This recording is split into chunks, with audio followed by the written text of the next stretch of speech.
Elmar BROK, I would like to start with you asking you more or less, does the European Union has a foreign policy? There are coming in a lot of different opinions at the moment, a lot of speeches are held. There is a conflict on its way, perhaps between Mr. Macron and the rest. But what's your opinion about the present situation of the Union and its foreign policy? I think it's a foreign policy. We have one, but it's not effective enough. That, I think, is the problem. We had 20 years ago nothing. Now we have an external service. I must say there's a lot of coordination. In 90% of the cases in the United Nations, it's so organized now that the European countries are together. But when it comes to the real decisive questions in the Middle East, and such questions, we are not there. In the real sense, have not an influence. Partly is because the member states do not want to give up. The national foreign ministers do not give enough room of maneuver to the High Representative, Vice President of the Commission, Mrs. Mogherini. And she perhaps has also not the courage to go more forward in certain questions. And I believe also that we have still not enough instruments. Financially, yes. But when I see how weak we still in the questions of security and defense policy we are, then we see that this is also an important factor, not to use it, but to show that you have it, that you can sit on certain tables. Jo Leinen, it will take a long time, it seems, before Europe has a number whereby it can be called by, for instance, maybe not the American president, but someone else who would like to speak with Europe. The EU is a soft power, and our foreign policy is based on many elements like humanitarian aid, on trade, on other issues, climate protection, and in a way we are influencing the world by the soft power tools. But your question goes to the hard power. If it comes to a crisis and even the question of peace and war, the EU is not existent. We have NATO, and of course we have national states like the US, like Russia, like China. They have their army. The EU has no army. They have even no weapons. Therefore, I think it is now the right time to add to the EU policies that we have already, security and defense. And this is a rather new dynamic, let's say. It existed a bit longer already, but since 1 year there is a consensus that the EU needs, next to the soft power as well, some hard power. As Elmar was mentioning, you have cases like Mali, Central African Republic, Somalia. With soft power, you are not coming very far. But does you indicate that the EU has to be that strong that it can be deploying troops in very far away conflicts?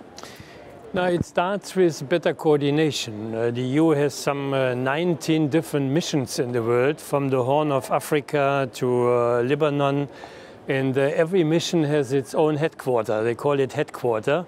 So if we would have one single headquarter coordinating the experiences, the good sides and the bad sides of our external work, that would help a lot.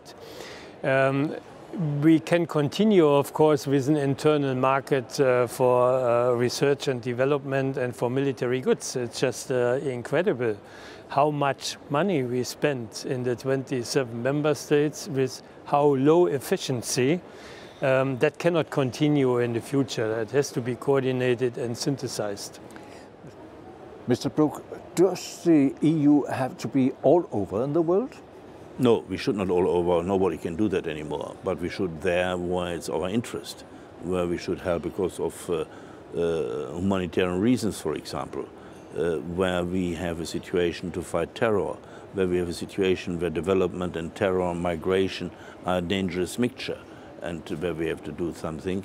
And therefore, in such questions, we should be able to do something. I think the European army, troops from Europe, we have no European army, should not be there somewhere in the Pacific and so on.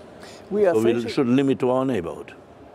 We're facing at the moment a lot of challenges when it comes to who has a say in the EU.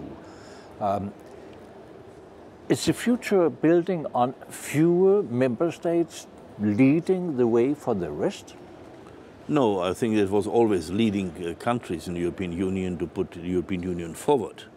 And the Mitterrand-Kohl time, for example, was a good point for that, but there are other examples for that. But it has always to take into account the interests of other countries, especially also of smaller countries, because otherwise the Union cannot work. If it's the feeling by the smaller countries that it's a directorate running the European Union, then it's wrong. Therefore, the method of the European community, the communitarian method, is important, because the Commission, the Parliament and so on are protection for the smaller countries. It's a way to balance it, that not just a chancellor and a president and one or two more make the decisions for the European Union. And therefore, these communitarian policies are of the utmost importance to keep the countries together. But at the end of the day, we have to see every country, big or small, rich or poor, has the same quality for all our European Union. We are talking about Turkey all the time. The idea has come up to slow down the economic, the financial support of this candidate country. The amount of 80 million euro has been mentioned. What shall be achieved by cutting a budget towards Turkey by 80 million?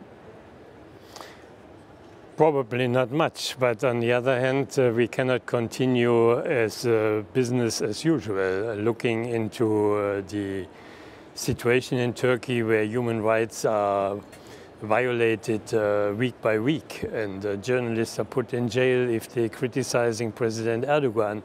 So somehow the EU has to react. Some even want to break up totally with Turkey. The Council, European Council didn't follow that line, but said, okay, let's cut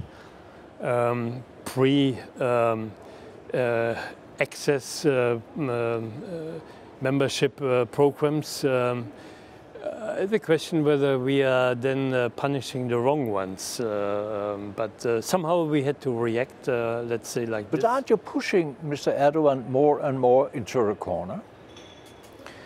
No, he is pushing himself into a corner by what he is doing, let's say like this. But I agree with you that external pressure has to be intelligent. And if there's no hope in Ankara that the Europeans want to have a further relationship with Turkey, they will turn their back to us. Isn't Turkey still playing a very important role when it comes to dealing with the conflicts in Syria, in Iraq, and the whole area? Well, they are playing double games, that's the one thing, but others are playing double games as well. I will not judge them on this, but you're right.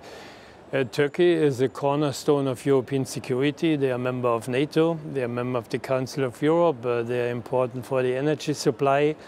More and more. Yeah, and I see that for the migration crisis, we have done a deal with Turkey, much criticized, but at the end useful. If people could have a decent life in the neighborhood of the countries they come from, it's anyway, let's say, at least as good as when they make all the long way to Northern Europe and having other sorts of difficulties. So I think Turkey is a partner for the EU in many fields, and we should not break up with them.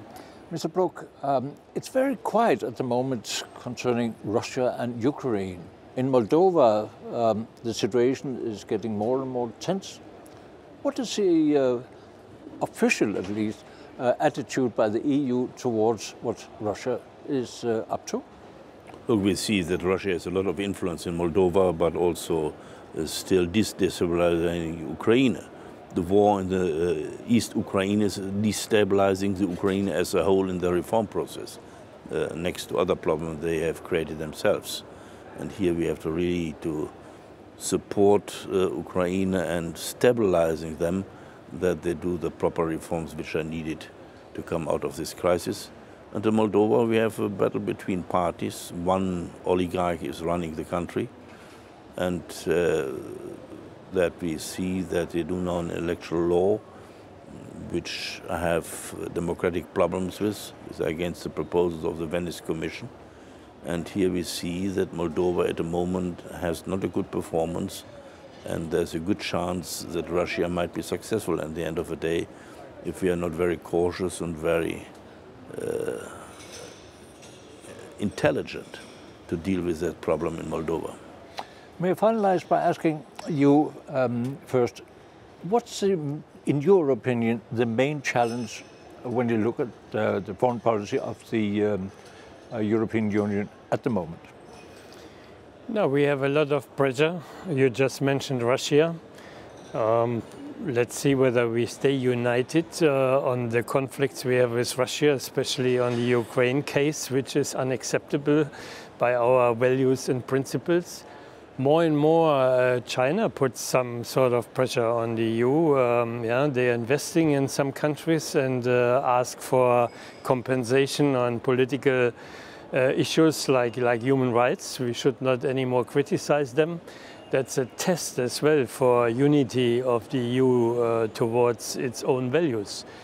And then you have all these crises around us where I hope that we stay strong, we stay united, and we stick to what we are, a union of peace and of human rights and values. And your opinion on where lies the main challenges?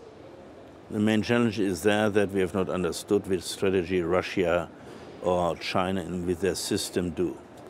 They have an integrated system of foreign policy and security policy interests, combined with economic interests and the instruments, and have so an overall influence with that. The Silk Road, for example, is such an example. It has an economic umbrella in real terms, is strengthened China in these certain lender states. They give their good possibilities to get harbors, strategic points, and Russia and Gazprom and Nord Stream 2 is an example on the other side, where strategic goals, economic interests are combined, and we, with a free market economy, say, oh, that is purely economy, that has nothing to do with political interest to do. I think here in this question we are very naive, and if we do not break this naivety on our side, it's a strategic, overall integrated question, then I think we will have problems. Thank you very much, both of you.